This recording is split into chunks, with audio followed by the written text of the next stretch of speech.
주특 228페이지 그리고 보조자료 기준으로는 64페이지를 열어주시면 되겠습니다. 자, 일단은 이상의 수필 산촌여정. 참고로 여러분들 이상의 수필하면 아마 권태라는 작품을 기억하는 사람들이 좀 있을 거라고 생각은 해. 거기 보면 이상이 말년에 폐병을 앓았죠. 그래서 그 폐병을 요양하고 폐병을 다스리기 위해서 이제 시골로 원치 않는 전원주택 생활을 하게 되는데, 참고로 이상은 누가 말해도 선생님이 써왔죠. 도회적 감각을 자랑하는 뭘까? 영자신문이 어울리고, 그치? 커피 한 잔이 어울리는 그런 남자란 말이야. 그러니까 그런 사람의 입장에서 이 시골 생활이 만만치 않게 괴로웠을 것이고, 일반적으로 우리는 자 여행길에 자동차를 타고 드라이브를 하는데 옆에 시골 마을이 하나 보였어. 그러면 어떻게 생각해? 어머 예쁘다, 저기서 하루 며칠 묵고 싶다, 뭐 이런 생각을 하잖아, 그치? 근데 이 사람은 그게 거기서 머물러야 되니까 그 대상이 뭐로 느껴지는 거야? 권태로 느껴지죠. 아름다운 자연을 품은 농촌마을, 한적한 농촌마을을 권태의 대상으로 묘사하는 것. 그래서 그 작품의 특징은 소재에 대한 태도를 어떻게 다루는가를 잘 잡는 게 중요했었고, 이 작품도 똑같아요. 마찬가지입니다. 자, 무차 말하지만 수필이라는 갈래에서는 시험에 내는 요소가 둘이야, 둘. 그래서 여러분들 다 알고 있겠죠? 수필이 단독 지문으로 나타나는 경우는 없지? 오케이? 뭐랑 같이 묶여넣어? 현대시랑 묶여나온단 말이야. 그래서 시 두 편이나 수필 한 편이 묶고 이런 식으로 해가지고 첫 번째로 보통 물어보는 게 이거잖아. 표현상 특징. 그지? 게다가 이 작품 같은 경우에는 심상이라든지 인터넷 추대글로 써는데 추상적 관념의 구체화 혹은 추상적 대상의 구체화라고도 합니다. 이런 표현법들이 심상치 않게 등장하기 때문에 그런 요소는 굉장히 잘 잡아놓고 확정적으로 머릿속에 집어넣고 넘어가 주시는 게 중요하겠고, 두 번째, 이건 단독 문제로 항상 등장하는, 즉 여러분들의 2점 혹은 3점을 책임져주는 영역 아니야. 뭐요? 소재에 대한 태도. 오케이? 이 작품의 핵심 소재는 산촌입니다. 산마을이에요. 오케이? 그 산마을에서의 삶을 어떻게 그렸는가를 보시는 게 중요한데, 선생님 답부터 미리 다 써놨습니다. 분명히 향토적 생활을 하고 있는 이 사람인데 작품 속에 묘사된 감각들은 이런 것들을 동원해서 굉장히 도회적이고 도시적인 감성으로 표현했다는 게 특징이라는 거야. 오케이? 자, 향토라고 하는 키워드 하면 우리가 떠올리기 쉬운 여러 가지 단어들 있잖아, 그쵸? 방언의 사용이라든가 정감 있는 표현, 이런 것들이 주가 되는 게 아니라 굉장히 감각적이고 묘사적이고 이런 것들이 많이 등장한다는 거 알아두고 지문 읽어보도록 합시다. 오케이? 자, 여러분들 그 앞부분에 조금만 더 집어넣으면 작품의 전문이라서, 자, 여러분들 보조자료에 있는 그 부분도 좀 사용하도록 할게요. 작품의 시작 부분입니다. 향기로운 MJB의 미각을 잊어버린 지도 22년이 됩니다. 시작부터, 네, 왜? 도회적 감각이 무슨 뜻이야? 도시적인 감각. 도회는 도시를 말해. 그래서 도시에서의 느낌이 살아있다는 얘기죠. 자, 다시 향기로운 MJB의 미각을 잊어버린 지도 22년이나 됩니다 하면서 작품이 시작하고 있네요. 자, 분명히 제목은 산촌여정이에요, 그쵸? 근데 작품의 첫 번째에 약간 이런 느낌이야. 요즘도 스타벅스의 아이스 아메리카노가 생각나곤 한답니다. 이런 식으로 시작하고 있는 거죠. 오케이? 느낌 오시죠? 어떤 얘기 하는지. 이곳에는 평남 성천이라고 돼 있죠. 신문도 잘 아니오고 최전부는 이따금 하도롱 솔빛 소식을 가져옵니다. 봐봐. 하도롱이라고 하는 건 여러분들 왜 저기 저 뒤에 있는 저 책장 같은 색깔의 그 소포 용지, 어떤 느낌인지 알죠? 다갈색 거. 그 색깔에 말하는 거예요. 하도롱빛 소식을 가져온대요. 그러니까 편지가 그 당시에는 그런 종이에 싸져 있었기 때문에 편지를 지금 뭐라고 했어? 감각적 심상으로 묘사한 거 보이지? 시각적인 심상으로 하도롱빛의 소식을 가져온다. 이렇게 시랑 비교해서 같이 끌고 올 만한 요소들이 벌써부터 등장하고 있습니다. 거기에는 누에고치와 옥수수의 사연이 적혀있대요. 그럼 여기서 말하는 누에고치와 옥수수는 정말로 그 사연 자체를 말하는 게 아니라 그런 소재들이 등장하는 시골틱한 분위기의 내용들이 담겨있다는 뜻이겠지? 그렇죠? 마을 사람들은 멀리 떨어져 사는 일가 때문에 수심이 생겼나 봅니다. 나는 도회에 남기고 온 일이 걱정되고요. 이 마을 사람들은 서울 간 가족들이 걱정된다면 나는 거꾸로 서울에 남겨놓고 온 나의 어떤 흔적들이 걱정된단 말합니다. 자, 계속합니다. 건너편에는 팔봉산이 있어요. 노루에 멧돼지가 있답니다. 아, 근데 참고로 지금 지문을 읽다 보면 비읍니다 같은 표현들이 나오고 있는 게 보일 거예요. 경어체죠? 근데 이게 경어체인 이유는 이 뒤에 밝혀질 건데 청자를 설정해놓고 마치 편지를 쓰는 듯한 느낌으로 글을 이어가고 있기 때문에 이런 표현이 나타난다는 거 염두에 두시자. 기본적으로 수필은 자유로운 형식이 특징이 되죠. 이 작품은 편지글의 형식을 취하고 있는 수필 지문입니다. 자, 아무튼 여기 소식을 알려주는 거야. 보통 우리가 편지 쓸 때 맨 처음에 근황부터 알려주잖아요. 그 내용을 쓰고 있는 겁니다. 여기는 산에 멧돼지가 있어요. 그리고 기우제를 지내던 개골창까지 내려와서 가지를 잡아먹는 곰을 본 사람도 있습니다. 그런데 봐봐 얘들아, 견문에 따른 감상을 한번 살펴보자고요. 만약에 이 작품이 기행문의 성격이었다면, 그지? 여정 견문 감상을 다 얘기를 했는데, 물론 이 작품에도 여정은 있습니다. 하지만 이건 주된 내용이 아니니까 넘어가고. 자, 뭘 봤어요? 산에 멧돼지가 있다는 얘기를 했고, 심지어 곰도 막 이 근처에 돌아다닌다 이런 얘기를 했죠? 그럼 참고로 일반적으로 이 산촌 마을이면 이게 있을 것이 당연하게 예상되잖아요. 그쵸? 그리고 그런 느낌이 도회적 감각이랑 좀 다르다고 얘기할 수도 한데, 지금 여기에 대해서 도회적 감각을 자랑하는 이상은 어떻게 표현했냐면, 일단 읽자. 동물원 밖에서만 볼 수 없는 짐승. 밖에서 볼 수 없는 짐승. 산에 있는 짐승들을 사로잡아다가 동물원에 갔다가 둔 것이 아니라 동물원에 있는 짐승들을 이 산에다가 내어준 것만 같은 착각을 자꾸만 느낍니다. 그쵸? 동물원을 생각해요.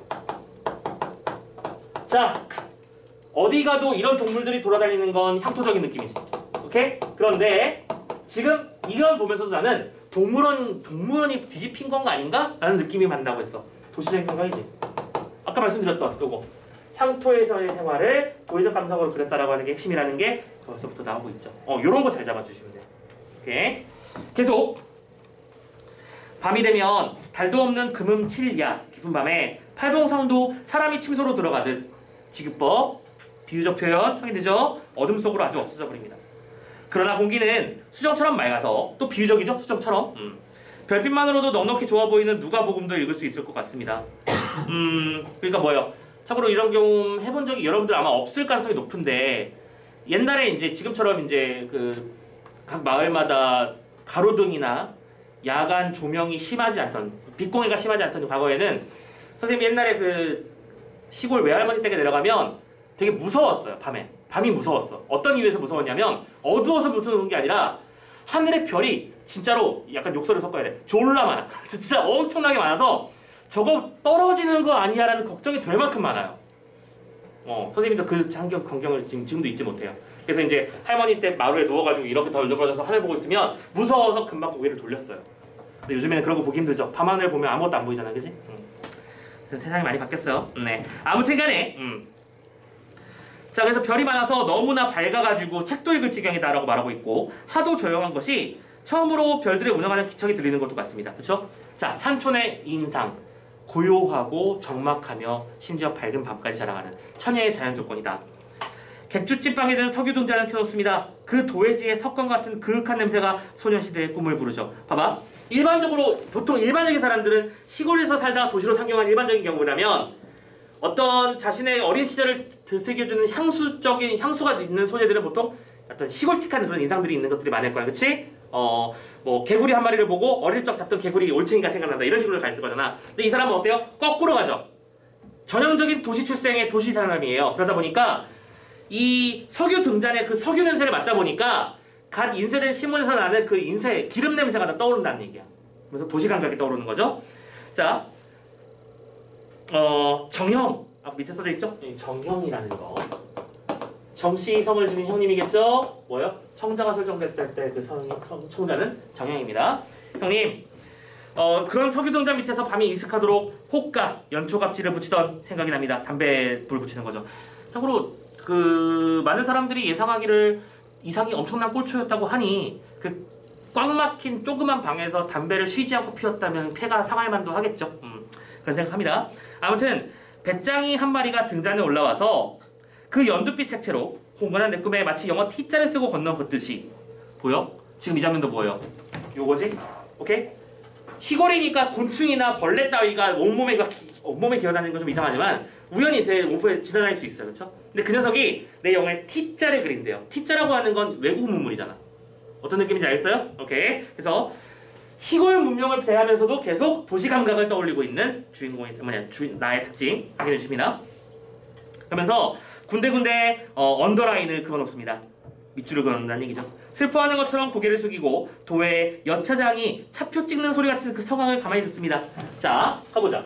배짱이라는 소재 하나만 가지고도 배짱이의 움직임은 영어의 T자 모양이라고 생각하고 있고, 배짱이의 울음소리는 여차장의 차표 찍는 소리라고 생각합니다. 차표를 찍는다는 얘기 뭐냐면, 옛날에는 이 티켓 같은 거 차표가 이렇게 생겼으면 여기다가 펀치 기계로 이렇게 물어요. 그러면 이만큼 잘려나가죠? 그럼 이렇게 잘린 흔적이 있는 건 사용한 티켓이라는 결과물이 되는 거야. 그래서 이제 차표로 새 거를 들고 들어가서 차장한테 탈 때 짤깍하고 찍어주면 나는 그걸 잡고 들어가는 거고. 이런 식의 시스템이었거든. 근데 짤깍하는 소리를 지금 이건 뭐야? 도시적 감각이지. 근데 백장이 울음소리랑 연결하고 있잖아. 아까 말씀드렸던 요게 이런 식으로 반복되고 있는 거 확인 잘 해주시면 좋겠습니다. 오케이? 많이 나와요. 또 그리고 또 그 상황을 가만히 듣고 있다 보면 그것이 또 이발소 가위 소리와도 같아집니다. 나는 눈 감고 가만히 또 자세히 들여다보죠. 심지어 이발소 가위 같은 느낌도 느끼고 있습니다. 계속 갑니다. 그리고 비망록을 꺼내어 머릿빛 잉크로 산촌의 시정을 기초합니다. 봐봐.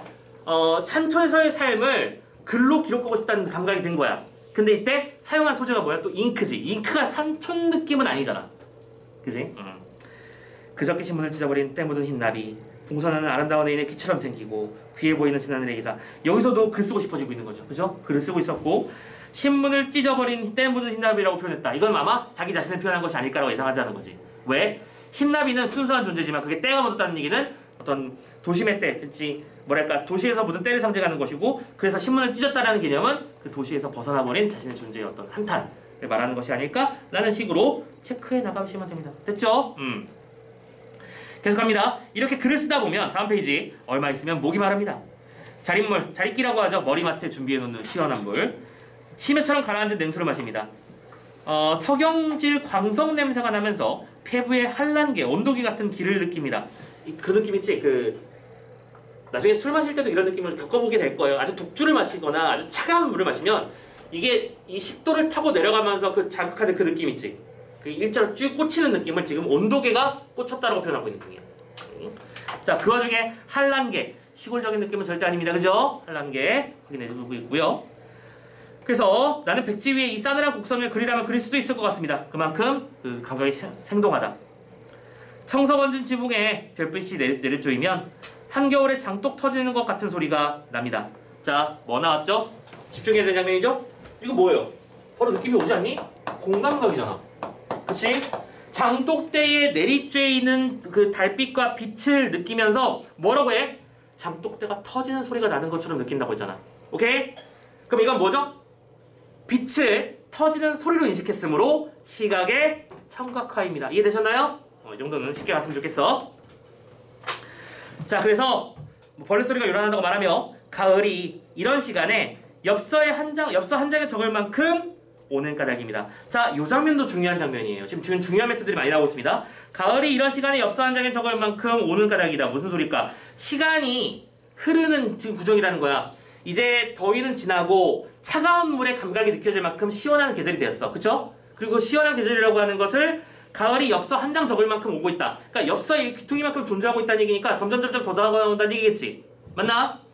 어느새 가을이 오고 있습니다. 라고 말하는 게 아니라 가을이 엽서 한 장에 적을 만큼씩 오고 있다고 말했어. 그러면 가을이 온다는 개념 자체는 우리가 직접적으로 자, 오늘부터 가을이야. 이렇게 말하는 게 아니잖아요. 그죠? 가을은 감각입니다. 그렇죠? 계절적 감정이니까.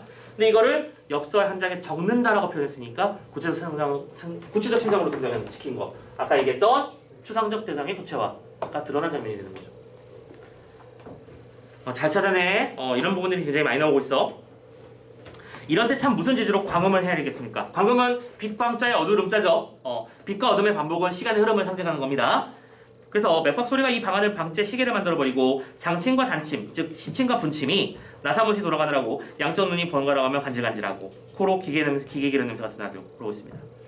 자, 파라마운트 회사 상표처럼 계속해서 아까 MJB도 그랬지만 파라마운트도 마찬가지야. 지금 파라마운트도 지금 현재도 있는 영화 업체죠, 맞죠? 맞나? 아마 있을 거야. 최근에 영화를 안 봐가지고 잘 모르겠는데 아마 있을 거라고 생각은 해. 아무튼 누가 산촌여정이라는 작품의 제목에서 파라마운트라는 단어를 생각해, 그지? 역시 도회적이다. 거기 상표처럼 생긴 도회소녀가 나온 꿈을 꿉니다. 그러다가 어느 사이에 도회에 남겨놓은 가난한 식구들을 꿈에서 보기도 하고요. 그들은 포로들의 사진처럼 나란히 늘어서고 내게 걱정을 시킵니다. 뭐야? 가족들도 좀 편안하게 지내고 있을까 걱정이 많이 된다라고 말하고 있죠. 죽어버릴까 그런 생각을 해봅니다. 벽못에 걸린 다 헤어진 내 저고리를 쳐다봅니다. 서도철이를 따라 나를 따라 여기 와 있습니다. 그래요. 그러면서 그만큼 내가 괴롭다라는 말을 하고 있죠. 자, 그 다음 구절. 참고로 요 다음 구절부터는 예전 수능 특강에도 한번 실렸던 부분이기도 하죠. 이것도 참 잘 보세요. 표현이 기가 막혀요 진짜. 봐봐. 등잔심지를 돋우고 불을 켠 다음 비망록에 철필이라고 하는 건 만년필이겠지, 그치? 쇠로 된 심지를 가지고 있는 필이고 군청빛 모를 심어갑니다. 감각 죽이지 않냐? 나만 이런 거 좋아? 지금 종이 위에다가 철필로 군청빛 모를 심는데 이거 지금 뭐 한다는 얘기니? 종이 위에다가 펜으로, 오케이? 글자를 쓰는 중이지. 오케이? 군청빛이라고 하는 건 잉크의 색깔일 거야. 잉크의 색깔을 이렇게 새겨가지고 그렇게 그 글자를 써내려가면 그 한 획 하나가 벽판에 있는 모 같은 거라고 생각하고 있는 거지. 무슨 말인지 이해했어? 글 쓰는 행위를 감각적으로 묘사했죠. 기가 막히죠, 그죠? 그래서 불행한 인구가 그 위에 하나씩 탄생합니다. 이번에는 그 글자가 이제 획수가 늘어나는 만큼 그 모의 개수가 늘어난 거고 그거를 글자 이게 종이라는 마을 위에 사는 인물들처럼 표현하고 있는 거지. 인구가 늘어난다. 내가 더 많이 썼다는 얘기죠. 조민한 인구가 내일은 진종일 화초만 보고 놀리라. 탈지면에 알코올을 묻혀 온갖 금심을 문지르리라. 이런 생각을 먹습니다. 참고로 지금 우리는 아무렇지도 않게 얘기하지만 본인 자신은 지금 아파서 여기 온 거예요. 그쵸? 숨쉬기도 불편할 것이고 뭐 마땅하게 그 당시에는 이런 결핵이나 이 폐질환을 치료할 만한 항생제가 적당하지 않았기 때문에 생짜로 아팠을 거예요. 그런 와중에서 뭐라고 했어 방금? 탈지면에다가 알코올을 묻혀가지고 근심을 문지를 거래요. 예, 얘들아 근심, 걱정, 불안 이런 감정들을 이런 식으로 지원할 수 있는 거야? 불가능하잖아. 그럼 이것도 뭐예요? 추상적 관념에 굳혀야지, 그치? 근심과 걱정이라고 하는 추상적 관념을 알코올솜으로 닦아내는 모습으로 그려내고 있습니다. 체크 잘해놔. 계속 많이 나오고 있어.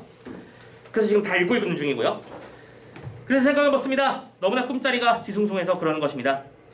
화초가 피어 만발하는 꿈, 그라비어 원색판 꿈. 선생님이 또 찾아봤자니 그라비어는 그 우리가 생각하는 그 야한 그라비아가 아니고요.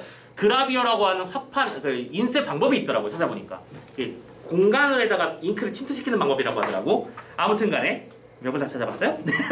자, 그림책을 보듯이 즐겁게 꿈을 꾸고 싶습니다. 그러면 간단한 설명을 위해서 상쾌한 시를 지어서 7포인트 활자로 배치하는 것도 좋겠지요. 자, 도시에도 화려한 모양이 있습니다. 화렵수만으로 된 산이 고향의 시각을 가려버린 이 산하에 봐봐. 화렵수로만 된 산이 고향의 시각을 가려버렸다. 그럼 내가 참고로 여기서 말하는 화자가라는 표현도 그렇지. 글쓴이가 말하는 고향은 어딘데? 도시죠. 도시라는 공간을 산으로 인해서 차단당했고 오히려 나는 시골 마을에서 도심이라는 고향에 대한 그리움을 느끼고 있다는 걸 그려내고 있고요. 이때 팔봉산 허리를 넘는 철골 전신주가 소식의 제목만의 부호로 뚜뚜뚜뚜 이렇게 모스부호처럼 전하는 것 같고요. 아침에 볕에 시달려서 마등이 부스럭거리며 표현도 기가 막히죠. 이번에 화류법이라고 제목 써있는 거 보입니까? 햇볕이 뜨거우니까 바스락거리면서 움직인다는 얘기겠죠. 거리면 소리에 잠을 깨고요.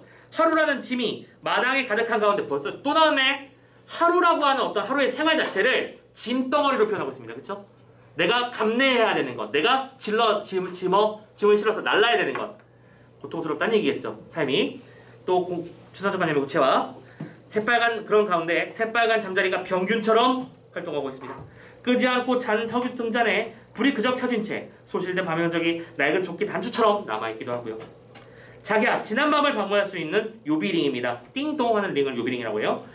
지난밤에, 그러니까 참고로 지금도 남아서 타고 있는 이 등잔불을 보면서, 그지? 자신은 과거를 반추하고 있다라고 말하는 중이죠.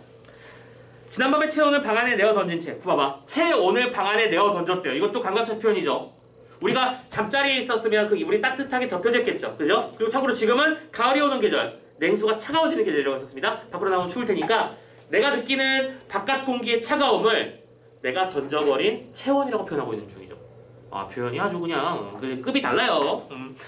그러면서 그렇게 나서면 마당 한 모퉁이에는 화단이 있죠. 불타오르는 듯한 맨다라미 꽃, 봉선화. 지하에서 빨아올리는 이 화수들의 정렬에 호흡이 더워지는 것도 같습니다. 여기 처녀 손톱 끝에 물들 봉선화 중에는 흰 것도 섞여 있네요. 흰 봉선화도 붉게 물들까? 조금 더 이상스러울 것 없이 흰 봉선화는 꼭두선이 빛으로 붉은색으로 곱게 물듭니다. 아까 어젯밤의 생각이 뭐였죠? 글을 읽었으면서 봤었지. 아까 나는 어젯밤에 오늘 뭐 하겠다? 하루 종일 꽃 구경이나 하면서 그치? 나의 근심과 아픔을 날려보내고 싶다고 했었고 지금 나는 오늘 아침 일어난 거지. 일어나서 꽃 구경하고 있는 중이지. 그럼 이건 뭐예요? 시간의 흐름에 따른 구성입니다. 당연한 거죠. 수수깡 울타리에는 오렌빛 여루주가 열렸습니다. 그리고 이것도 있고 저것도 있고 이것도 있고. 그런데 그런 화초를 구경하면서 글쓴이는 또 무슨 얘기를 하냐면 세실 B 데밀의 영화처럼 화려하며 황금색으로 사치합니다 라고 돼 있어. 참고로 10개라는 되게 유명한 영화 있어요. 나중에 여러분들 너무 클래식을 안 볼 것 같긴 한데 참고로 옛날 영화는 막 플레이 타임이 4-5시간 되는 경우도 많거든. 혹시 여기서 빠삐용 본 사람 있어요? 빠삐용. 아무도 없겠지. 대작이고 명작인데 너무 고전이라 함부로 권하기도 쉽지 않지만 참고로 겁내 길어요. 근데 그걸 보고 나면 가슴이 짠해질 겁니다. 다 늙은 할아버지가 돼서까지 그 억울한 누명에서 탈출하고자 하는 이 인간의 욕망을 그려낸 작품인데 대작이에요. 아무튼 간에 지금 우리 글쓴이는 또 화단의 화려한 색채감을 보면서 영화인의 영화의 스타일에 떠올리고 있는 중이야. 맞지? 그럼 이것도 뭐예요? 상도주정서의 도시적 감성화. 맞잖아. 그런 녀석이 나오는 거지. 작품 속에 빈번하게 반복적으로 나오는 그런 구절들이 많으니까 잘 챙겨 놓으시면 좋겠고요. 그래서 귀를 기울이면 르네상스 음정질에서 들리는 선풍기 소리, 그죠? 꿀벌이 날 때 위 하고 움직이는 소리가 심지어 나에는 르네상스의 음정질이 생각난다고 말하면서 역시 도의적 감각으로 표현하고 있습니다. 자, 여러분들이 보게 되는 그 수능특강 지문자료체의 내용은 딱 여기까지였을 거야. 나머지 요소들도 선생님이 다 읽진 않겠지만 얼마 안 되는 내용이니까 마저 읽고 같은 패턴으로 계속 이렇게 마킹해가면서 정리해 두시길 바랍니다. 됐죠? 오케이, 여기까지 해서 산촌요정까지 마무리 짓고요. 자, 대망의 마지막 작품. 제목이 좀 길어. 잠깐만. 그리고 여러분들 보조자료 68페이지에 아까 말씀드렸던 이상의 권태란 작품도 똑같이 실어놨습니다. 충분히 주제로서의 연계와 작가 연기가 충분히 가능합니다. 여러분들 모의고사에 권태가 나와도 이상하지 않아요. 그죠? 한번 좀 읽어주시길 바라겠고 이 녀석을 굳이 수업하진 않을게요. 자, 다음 질문에 비극은 그 아픔을 정직한 진실로 이끌어줍니다 라고 하는 작품이 있어요. 이건 좀 참고로 간단하게 갈게요. 자, 이 작품도 똑같이 수필입니다. 수필은 이게 달라지지 않습니다. 수필의 핵심은 뭐라고요? 표현 방식상의 특징은 무엇인가? 이 작품의 중심 소재는 무엇인가? 그래서 그 소재에 대해서 작가는 어떠한 태도로 보여주고 나타내고 있는가? 이런 거 따지는 건데 참고로 이 작품 같은 경우에는 여행의 내용이 실려 있습니다. 오케이? 여러분들 그 헌안설원 있죠? 헌안설원. 또 헌안설원 하면 우리가 빼먹으면 섭섭하잖아. 최근에 수능이 한다고 어떻게 했나? 갑자기 기억이 안 나네? 규원가 나왔다고 기억하시죠? 최근 기출에? 그렇죠? 그 규원가가 헌안설원 작품인 것도 알고 있을 겁니다. 오케이. 나름대로의 연결 생각해 놓으시고 이 작품도 그냥 넘길 수가 없겠더라고. 한번 지문을 읽어볼 거고요. 참고로 지금 오른쪽에 여러분들 70페이지를 보시면 오른쪽에 글쓴이의 여정과 생각이 담겨 있을 겁니다. 여정, 견문, 감상 그 순서 아닌가 그지? A땅 예터를 둘렀다가 오죽헌에 갔다가 지원리까지 보는 과정에서 사람들은 흔히 참고로 신사임당 여러분들 5만원권의 대표 주자예요. 그죠? 뭐 선생님의 개인적인 의견을 물어보신다면 5만원권에 실릴 인물이 정말 많은데 단순히 그냥 여자라서 실린 건가? 그런 궁금증도 좀 지울 수가 없지 않을 수가 없고요. 네. 훌륭한 여인들도 되게 많은데 그렇다고 신사임당이 덜 훌륭하다는 뜻은 절대 아닙니다. 그 뜻은 아니고 아무튼 여기서도 그 얘기를 하고 있는 거야. 다들 현모양처 하면 신사임당을 떠올리거든. 그치? 근데 그 시대를 살았던 천재적인 비운의 작가 헌안설원도 역시 그와 동급으로 한번 비교를 해봐야 되지 않는가라는 생각을 하는 내용이 담겨 있을 겁니다. 다들 잘 알고 있겠지만 시간이 없으니까 이건 설명을 안 할게요. 오른쪽 아래 보면 헌안설원의 비극적인 삶이 담겨 있을 겁니다. 선생님이 아마 규원가 설명했던 거 기억나신다면 선생님이 헌안설원의 삶도 한번 얘기를 해드렸을 거야. 유언이 그거였다고 하지. 나의 모든 흔적을 지워달라. 얼마나 한스러워서 20대에 죽었어요. 27세에 사망했습니다. 27살에 세상을 떠나면서 내가 이 세상에 존재했던 흔적을 다 지워달라고 부탁할 정도면 얼마나 그지같은 열받는 삶을 살았을까. 그지? 자신의 뛰어난 능력을 발휘할 길은 없고 능력이 뛰어나기 때문에 오히려 남편에게 소방맞고 그런 일이 벌어지고 있었기 때문에 그래서 지워달라고 했는데 헌안설원 동생이 또 똑똑해서 누나의 글을 다 기억했다가 중국에 가서 다시 썼지. 그건 누나의 그 글을 누나의 유언을 어기기 아니잖아. 조선 땅에서 이 썩을 놈의 조선 땅에서 내 흔적을 없애달라고 했으니까 중국에서 썼고요. 그 중국에서 다시 쓴 글이 난설원집이라고 하는 책으로 묶이면서 중국에서 데이트를 치고 다시 그게 우리나라로 역수입되는 이런 미친 일이 벌어지고 있는 거야. 오케이? 그런 일이 벌어졌습니다. 자, 아무튼 간에 배경 얘기는 여기까지만 하고요. 지문의 내용으로 바로 치고 들어갑시다. 어쨌든 잠깐만. 자, 속도를 좀 올려볼까요? 속도를 좀 올리기 위해서 여러분들 73페이지 좀 잠깐만 가봅시다. 이게 순서적으로 하면 결론부터 말하는 셈이라서 좀 웃기긴 한데요. 속도를 읽기 위해서 밑에 있는 핵심 포인트 2번부터 조금 보고 갑시다. 결론부터 말씀드릴게요. 선생님이 아까 말씀드렸지? 수필이 시험에 나오면 이거 얘기를 안 할 수가 없다고요. 이걸 시간에 또 쫓기면서 말하고 싶지 않아서 좀 먼저 말할게요. 자, 그 승리의 관점 및 태도라고 보이시죠? 가자. 첫 번째 내용지면 한 시대의 정점에 오르는 성취가 아니라 그 시대의 아픔에 얼마만큼 다가서고 있는가 하는 것이 그의 생애를 읽는 기준이 되어야 된다면 허난설원의 무덤이야말로 지원리라고 하는 곳에 와야 된다. 즉 유명해져야 된다는 얘기야. 신사임당의 오죽헌은 너무나 유명하고 사람들이 많은 채는 관광 명소가 됐지만 허난설원의 무덤은 애써 찾아서 주변 사람들한테 물어보지 않으면 찾아갈 수 없는 그런 위치에 있다는 거지. 억울하다는 얘기를 하고 있어. 그래서 뭐예요? 경쟁에 의한 성취보다는 시대의 모순에 맞선 인간적 고뇌에 주목해야 되며 그런 맥락에서 허난설원의 생애를 바라본 거야. 허난설원은 일반적으로 비극적 운명을 살아갔던 여인으로 표현되죠. 근데 이걸 단순히 그냥 비극으로만 여길 게 아니라 뭐예요? 시대의 모순에 맞선 인간적 고뇌를 가졌던 인물. 그렇지? 시대적 고뇌에 맞선 여인. 이렇게 바꿔서 이해를 해보자라고 하는 게 이걸 핵심이라는 거야. 오케이? 결론부터 말하고 있어서 좀 이상하게 느낄 수는 있겠지만 일단 먼저 정리 좀 해보고 갈게요. 두 번째, 사임당과 율곡에 열중하는 오늘의 모점. 디즈니랜드에 살고 있는 디오니소스처럼 즐거움을 주는 것만이 신격 숭배를 받는 것을 얘기하면서 현대사회에서 경쟁을 통한 성취와 쾌락을 중시하는 풍조가 여전히 지속되고 있다고 믿었다라고 돼 있지. 사람들은 허난설원과 대비되는 신사임당, 그리고 신사임당이 왜 유명한 거야? 자기 자신이 잘난 건 솔직히 아닐 겁니다. 그죠? 물론 혈족하고 현명한 여인입니다. 하지만 신사임당이 현대사회에서 인정받는 이유는 율곡이라고 하는 거대한 국가적 위인을 탄생시켰기 때문이겠지. 그리고 현명하게 잘 가르쳤기 때문이고. 그럼 이 모습은 뭐예요? 교육으로서, 즉 엄마의 역할로서 사람들은 중요성을 생각한다는 거야. 이게 나쁘다는 얘기는 아니지만 누차 말씀드리죠.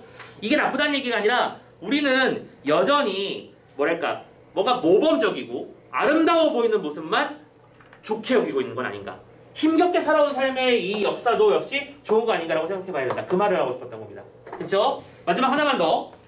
진정한 인간적 고뇌를 형성하는 작업은 우리를 힘있게 지탱해주는 가치다라고 말하는 내용이 나와 있다. 뭐요? 인간이 겪는 아픔에 주목하는 삶의 자세. 즉, 이 사람의 삶을 들여다보면 괴롭고 아프고 힘들어요. 공감하게 될수록. 사람들은 그런 이야기보다는 성공담, 그치? 그래서 위대한 업적을 이루는 이야기만 대부분 좋아하는데 우리는 허난설원의 비극적인 죽음도 정면으로 맞닥뜨려야 돼. 그래서 그런 얘기를 들으면서 다른 사람의 아픔에 공감할 수 있고 주목할 수 있고 신경 쓸 수 있는 그런 사람이 되어야 된다는 것이 중요하다는 얘기도 이 작품에 담겨 있습니다. 되셨나요? 네. 자, 빠르게 핵심 요소를 몇 가지 짚었고요. 자, 다시 앞으로 돌아갑니다.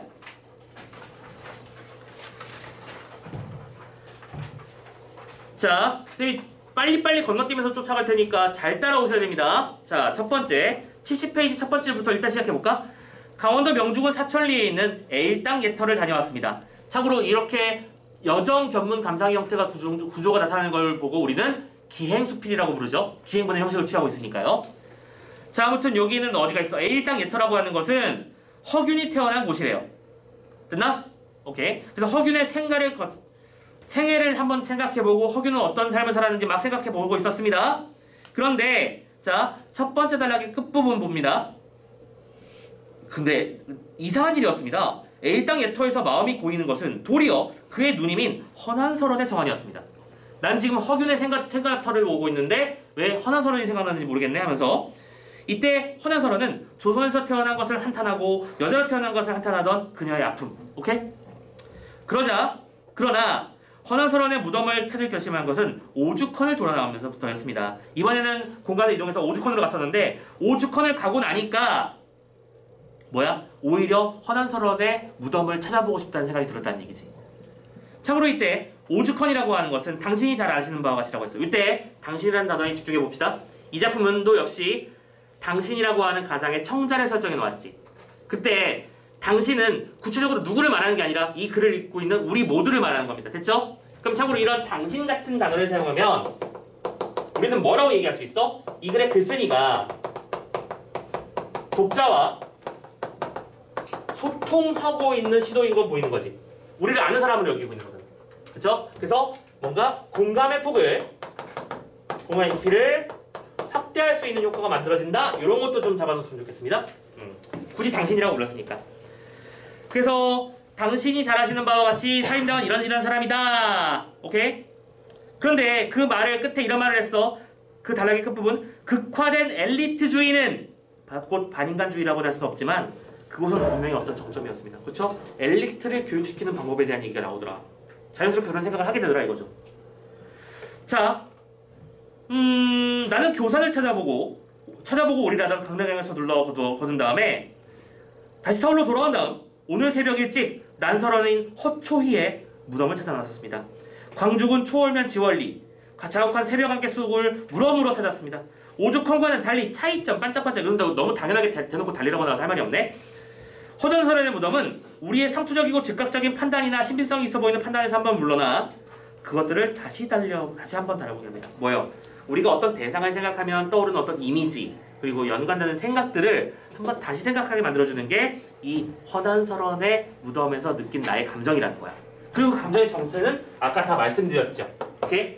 단순히 비극적 운명으로 죽어버렸던 슬픈 운명의 여인이 아니라 시대적 고뇌에 맞섰던 여인으로 생각해보냐. 그러면 이 사람도 신사임당만큼이나 추앙받을 점이 마땅히 무궁하게 많다. 이런 말을 하고 싶었던 거겠지. 자, 그러면서 당신이 힘들게 얻어낸 결론이 여성에게 가해지는 차별과 억압의 철폐는 사회의 근본적인 모순을 드러내는 일과 직접 맞물려 있다는 것이라면 그것은 그리고 한 시대의 정점에 오르는 성취가 아니라 그 시대의 아픔에 얼마만큼 다가서고 있는가 하는 것이 그의 생애를 읽는 기준이 되어야 한다면 당신은 이곳 지원리에 와야 됩니다. 오케이? 이 세상을 지배하는 엘리트주의, 성과주의, 뛰어난 성취를 예찬하는 그런 태도에서 벗어나서 시대의 아픔에 공감하는 사람이 되어야 된다 라고 말하고 싶었던 거야. 자, 요 정도 읽었으면 슬슬 느낌이 왔죠? 어떤 식으로 글이 흘러가고 왔고 어떤 식으로 글이 흘러갈지요?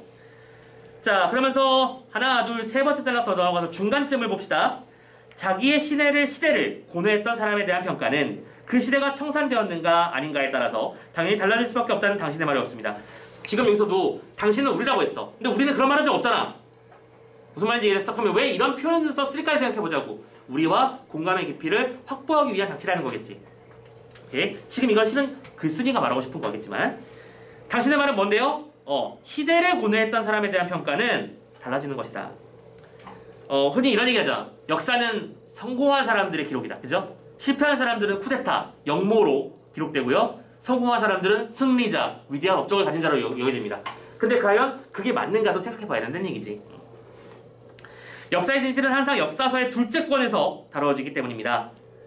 그러나 오죽헌을 들러 지원리에 이르는 동안 적어도 내게는 우리가 역사의 다음 장을 살고 있다는 사실이 문득 의심스러워집니다. 우리도 역시 아직까지 그 시대의 아픔에 대해서 정확하게 짚어내지 못한 건 아닌가? 아직까지 그 여성 차별의 억압과 고통 속에서 살아왔던 허난설의 삶을 차분하게 정명해 보이고 조명해 보인 적은 없지 않는가라는 반성을 했다는 얘기죠. 그러면서 마지막에 하는 얘기들은 그러니까 여러분들 지원리로 직접 오세요. 오케이? 지원리로 직접 와서 이런 것들을 직접적으로 한번 느껴보고 부대껴보고 시대적 아픔에 함께 공감해 봐주셨으면 좋겠습니다. 위대한 업적을 가졌던 명인에 대한 얘기를 다루는 게 아니라 삶에서 실패했고 삶에서 아파했던 그런 사람들에 대한 얘기도 가슴 깊이 새겨볼 만한 가치가 있다 라고 해서 자 마지막으로 한 마디만 더 72페이지 오른쪽에 예쁘게 표 하나가 또 하나 담겨 있을 거야. 그치? 되게 별거 아닌 척 쓸려있지만 이거 되게 중요한 얘기입니다. 이 작품의 핵심이니까요. 한 번만 더 읽자. 시대의 모순에 맞선 허난설원보다 시대의 모순을 비켜간 신사임당이 더 각광받고 있는 현실. 그치? 생각해보자고. 허난설원의 무덤은 아무도 모르는 지역에 있어요. 그쵸? 니들 어딘지 모르잖아. 근데 신사임당의 무덤은 오죽헌이라는 거 알고 있고 오죽헌이 구글링을 하면 바로 나올걸? 우리는 그걸 더 모신다는 얘기야. 신사임당을 더 위인으로 여긴단 말이야. 그죠? 그런 현실이 과연 올바른 것인가에 대해서 회의적인 태도를 보이며 허난설원의 삶의 가치에 대해서 주목하고 있는 인물. 주목하는 글. 그리고 결국엔 이런 소재를 통해서 경제에 의한 성취나 쾌락을 중시하는 풍조를 비판하고 시대의 모순에 맞서가는 삶의 가치가 중요함을 강조한 글 이렇게 정리하시면 되겠습니다. 따라오셨나요? 오케이. 자, 소재는 헌한설원의 무덤이었지만 그 헌한설의 무덤에서 단순하게 개인의 아픔을 얘기하는 게 아니라 시대적 아픔을 이겨내는 엘리트주의에서 벗어나는 그런 태도를 강조했던 글이라는 거 정리하시면 아이고 힘들어. 선생님이 열심히 꽉 채웠네. 미안해요. 빨리 침 싸면서 들으세요. 여기까지 지금 마무리했고요. 자, 간만에 목표를 달성해서 너무 기분이 좋은 나머지 오늘 즐겁게 집에 갈 수 있을 것 같습니다. 복습 잘 해주시고요. 다음 주부터는 갈래복합 들어가겠죠, 당연하게도. 갈래복합 지분들 미리미리 준비해 주시고, 그리고 하나만 더 부탁 좀 할게. 일찍 오는 사람이 손을 많이 보고 있어요, 요즘에. 6시에 조금 선생님이 늦게 시작한다고 할지라도 여러분들 조금만 집에서 한 10분씩만 일찍 좀 출발들 좀 해주세요. 그 부탁 좀 드립니다. 제대로 시작할 수 있게. 자, 부탁드리고 다음 주에 맞아보도록 하겠습니다. 고생하셨어요.